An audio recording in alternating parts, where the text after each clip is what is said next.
بسم اللہ الرحمن الرحیم۔ ناظرین، ایک مرتبہ نبی کریم صلی اللہ علیہ وآلہ وسلم طواف فرما رہے تھے۔ ایک اعرابی کو اپنے آگے طواف کرتے ہوئے پایا، جس کی زبان پر یا کریم کی صدا دے رہا تھا۔ حضور اکرم صلی اللہ علیہ وآلہ وسلم نے بھی پیچھے سے یا کریم پڑھنا شروع کر دیا۔ وہ اعرابی رکن یمانی کی طرف جاتا تو پڑھتا یا کریم، پیارے نبی پاک صلی اللہ علیہ وسلم بھی پیچھے سے پڑھتے یا کریم۔ وہ اعرابی جس سمت بھی رخ کرتا وہ پڑھتا یا کریم۔ آپ صلی اللہ علیہ وآلہ وسلم اس کی آواز سے آواز ملاتے ہوئے یا کریم پڑھتے۔ اعرابی نے تاجدار کائنات حضرت محمد مصطفیٰ صلی اللہ علیہ وآلہ وسلم کی طرف دیکھا اور کہا کہ ایک روشن چہرے والے، اے حسین قدر والے، اللہ کی قسم، اگر آپ کا چہرہ اتنا روشن اور عمدہ قد نہ ہوتا تو آپ کی شکایت اپنے محبوب نبی کریم صلی اللہ علیہ وآلہ وسلم کی بارگاہ میں ضرور کرتا۔ کیا آپ میرا مذاق اڑاتے ہیں؟ حضور نبی کریم صلی اللہ علیہ وآلہ وسلم مسکرائے اور فرمایا کہ کیا تو اپنے نبی کو پہچانتا ہے؟ عرض کیا نہیں۔ آپ صلی اللہ علیہ وآلہ وسلم نے فرمایا کہ پھر تم ایمان کیسے لائے؟ عرض کیا بن دیکھے، ان کی نبوت اور رسالت کو تسلیم کیا، مانا بغیر ملاقات کے میں ان کی رسالت کی تصدیق کی۔ آپ صلی اللہ علیہ وآلہ وسلم نے فرمایا مبارک ہو، میں دنیا میں تیرا نبی ہوں اور آخرت میں تیرا شفاعت کروں گا۔ وہ اعرابی حضور نبی کریم صلی اللہ علیہ وآلہ وسلم کے قدموں میں گرا اور بوسے دینے لگا۔ آپ صلی اللہ علیہ وآلہ وسلم نے فرمایا میرا ساتھ وہ معاملہ نہ کرو جو لوگ اپنے بادشاہ کے ساتھ کرتے ہیں۔ اللہ نے مجھے متکبر اور جابر بنا کر نہیں بھیجا، بلکہ اللہ تعالیٰ نے مجھے بشیر و نذیر بنا کر بھیجا ہے۔ راوی کہتے ہیں کہ اتنے میں حضرت جبرائیل امین علیہ السلام آئے اور عرض کیا اللہ نے آپ کو سلام فرمایا ہے اور فرماتا ہے کہ اس اعرابی کو بتا دے کہ ہم اس کا حساب لیں گے۔ اعرابی نے کہا یا رسول اللہ صلی اللہ علیہ وآلہ وسلم کہ اللہ میرا حساب لے گا؟ فرمایا ہاں، اگر وہ چاہے تو حساب لے گا۔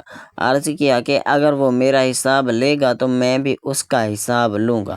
آپ صلی اللہ علیہ وآلہ وسلم نے فرمایا کہ تو کس بات پر اللہ سے حساب لے گا؟ اس نے کہا اگر وہ میرے گناہوں کا حساب لے گا تو میں اس کی بخشش کا حساب لوں گا۔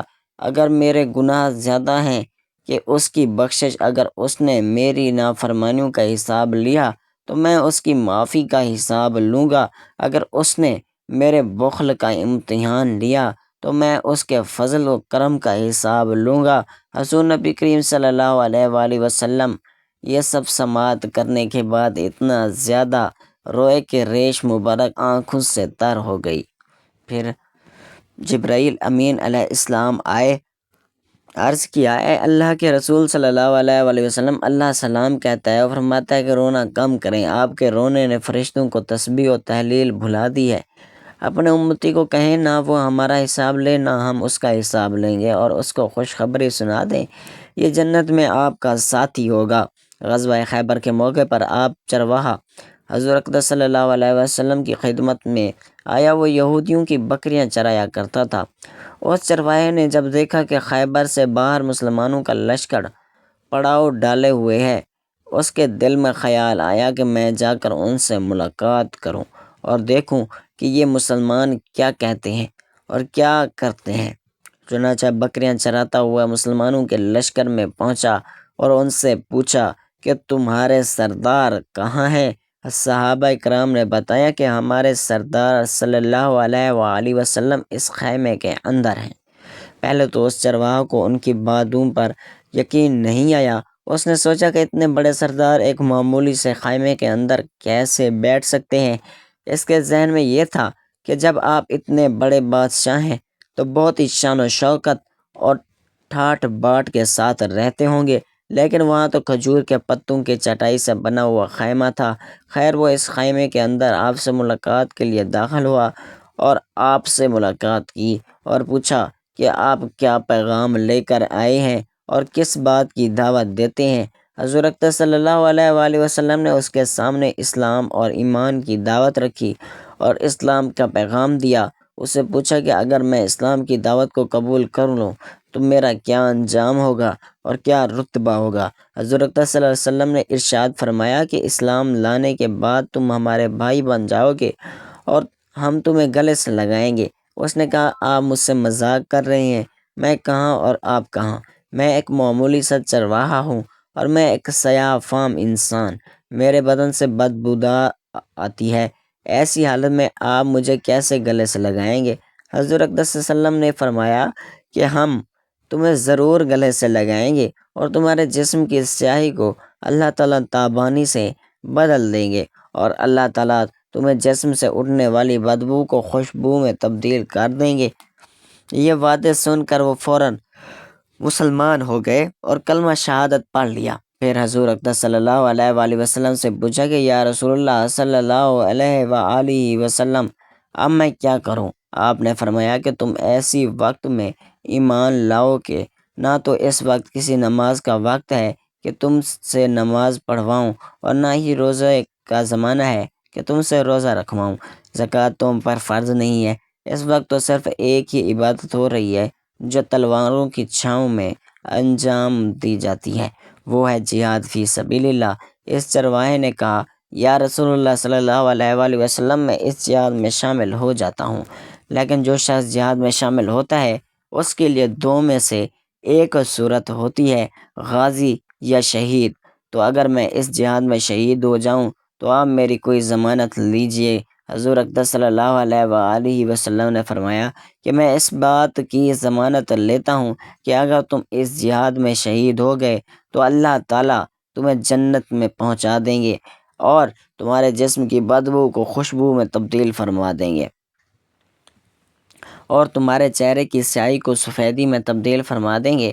چونکہ وہ چرواہا یہودیوں کی بکریاں چرواتا تھا، اس لیے حضور اقدس صلی اللہ علیہ وآلہ وسلم نے فرمایا کہ تم یہودیوں کی جو بکریاں لے کر آئے ہو ان کو جا کر واپس کرو، اس لیے کہ یہ بکریاں تمہارے پاس امانت ہیں۔ اس اندازہ لگائیں کہ جن لوگوں کے ساتھ جنگ ہو رہی ہے، جن کا محاصرہ کیا ہوا ہے، ان کا مال غنیمت ہے، لیکن چونکہ چرواہا بکریاں معاہدے پر لے کر آیا تھا، اس لیے آپ نے حکم دیا کہ پہلے وہ بکریاں واپس کر کے آؤ، پھر آ کر جہاد میں شامل ہونا۔ چنانچہ اس چرواہا نے جا کر بکریاں واپس کیں اور واپس آ کر جہاد میں شامل ہو گیا اور شہید ہو گیا۔ جب جنت ختم ہوئی تو حضور اقدس صلی اللہ علیہ وآلہ وسلم لشکر کا جائزہ لینے لگے۔ ایک جگہ آپ نے دیکھا کہ صحابہ اکرام کا مجمع اکٹھا ہے۔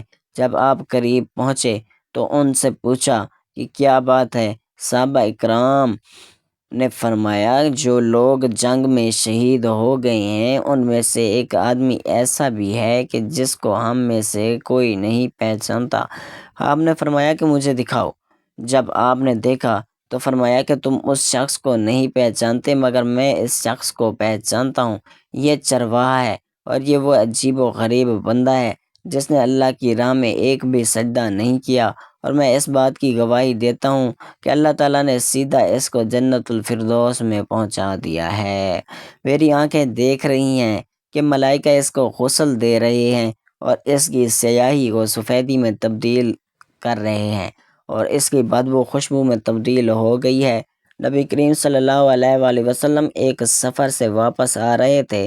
ایک جگہ آپ نے پڑاؤ ڈالا، قریب ہی ایک بستی میں ایک عورت تھی جس کا تندور تھا، اس نے لشکر کی روٹیاں بھی پکائیں۔ جب پکا کر فارغ ہو گئی تو صحابہ اکرام سے کہنے لگی کہ میں تمہارے سردار سے بات کرنا چاہتی ہوں۔ صحابہ اکرام نے اسے نبی کریم صلی اللہ علیہ وآلہ وسلم کے پاس لے آئے۔ وہ آپ سے کہنے لگی اے اللہ پوچھو۔ وہ کہنے لگی میں ماں ہوں اور تندور میں روٹیاں لگاتی ہوں، میرا ایک چھوٹا سا بچہ ہے، میں اس کو آگ کے قریب آنے نہیں دیتی کہ اس کو کہیں گرم ہوا نہ لگ جائے، خدا میں ڈبکیاں لگاتی ہوں روٹی لگانے اور نکالنے کے لیے، لیکن میں اپنے بچوں کو گرم ہوا کا لگنا بھی پسند نہیں کرتی۔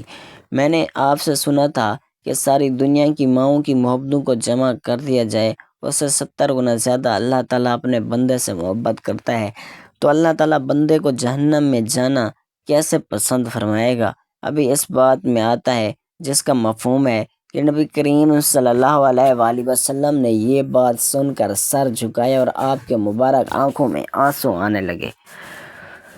آپ روتے رہے حتیٰ کہ حضرت جبرائیل علیہ السلام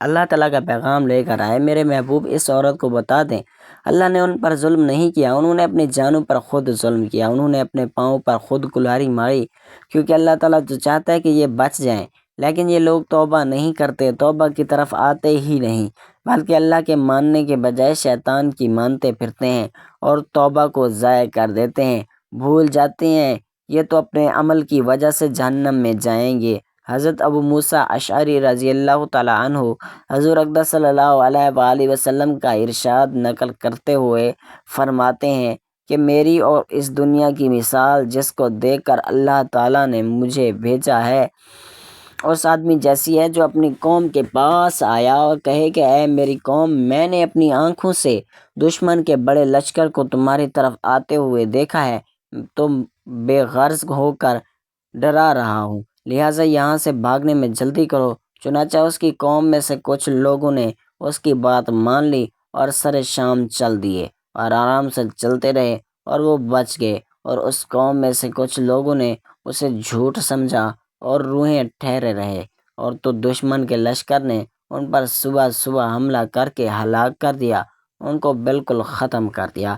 یہ مثال ان لوگوں کی ہے جنہوں نے میری بات مانی اور جو دین حق میں لے کر آیا اس پر عمل کیا، ان لوگوں کو جنہوں نے میری نافرمانی کی اور جو دین حق میں لے کر آیا اس کو جھٹلایا۔ حضرت ابو ہریرہ رضی اللہ تعالیٰ عنہ حضور اقدس صلی اللہ علیہ وآلہ وسلم کا ارشاد نقل فرماتے ہیں کہ میری ساری امت جنت میں داخل ہوگی، لیکن جو انکار کرے گا وہ جنت میں داخل نہیں ہوگا۔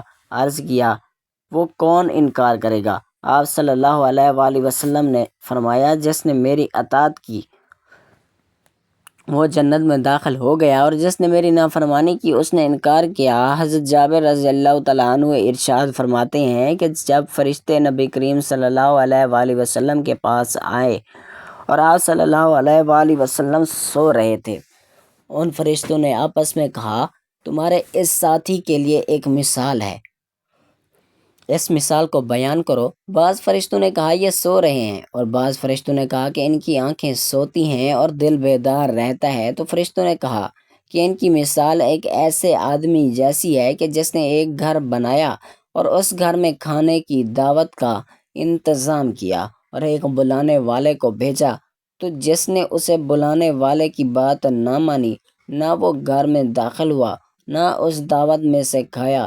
پھر فرشتوں نے کہا اس مثال کو ان کے سامنے بیان کرو۔ اس پر بعض فرشتوں نے کہا یہ تو سو رہے ہیں، اور بعض نے کہا ان کی آنکھیں سوتی ہیں اور دل بیدار رہتا ہے۔ تب فرشتوں نے یہ مطلب بیان کیا کہ وہ گھر جنت ہے اور بلانے والے محمد مصطفیٰ ہیں، لہٰذا جس نے محمد مصطفیٰ صلی اللہ علیہ وآلہ وسلم کی اطاعت کی اس نے اللہ تعالیٰ کی اطاعت کی، جس نے حضرت محمد مصطفیٰ صلی اللہ علیہ وآلہ وسلم کی نافرمانی کی اس نے اللہ کی نافرمانی کی۔ مرتے وقت انسان کو کیا چیز یاد رہتی ہے؟ حضرت سفیان ثوری فرماتے ہیں کہ جس وقت ملک الموت دل کی رگ چھوتے ہیں اس وقت آدمی لوگوں کو پہچاننا موقوف ہو جاتا ہے، زبان بند ہو جاتی ہے اور انسان دنیا کی سب چیزوں کو بھول جاتا ہے۔ اگر اس وقت آدمی پر موت کا نشہ سوار نہ ہو تو تکلیف کی شدت سے پاس والوں پر تلوار چلانے لگے۔ کچھ روایت میں آتا ہے کہ جس وقت سانس حلق میں ہوتا ہے اس وقت شیطان اس کو گمراہ کرنے کی انتہائی کوشش کرتا ہے۔ ایک روایت میں آیا ہے کہ ملک الموت نمازوں کے اوقات میں آدمی کی جستجو کرتے ہیں اور خبر رکھتے ہیں کہ اگر کسی شخص کو نماز کے اوقات کا اہتمام رکھنے والی باتیں ہیں تو مرتے وقت اس کو خود ہی کلمہ طیبہ کی تلقین کرتے ہیں اور شیطان کو اس کے پاس سے ہٹا دیتے ہیں۔ مجاہد کہتے ہیں کہ جب آدمی مرنے کے قریب ہوتا ہے اس وقت اس کی ہم مجلسوں صورت اس کے سامنے کی جاتی ہے۔ اگر اس کا اٹھنا بیٹھنا نیک لوگوں کے پاس ہوتا ہے تو یہ مجمع سامنے لایا جاتا ہے، اور فاسق و فاجر لوگوں کے پاس ہوتا ہے تو وہ لوگ سامنے لائے جاتے ہیں۔ حضرت یزید بن شجرہ سے بھی یعنی بات نقل کی گئی ہے۔